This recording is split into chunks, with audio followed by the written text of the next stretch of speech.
make mashed potato, we need potatoes. Peel them and cut them into cubes and boil them.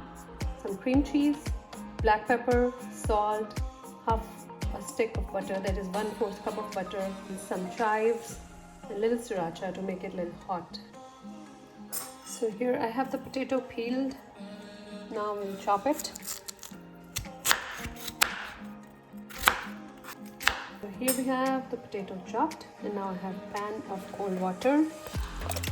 To that I will add the potato. Now we'll place the potatoes on medium to high flame and let them boil. Here I have half a teaspoon of salt. It's breaking. That's when we know it's done. Garlic. 1 tablespoon of cream cheese. Chili flakes. Black pepper. Butter, which is partially melted.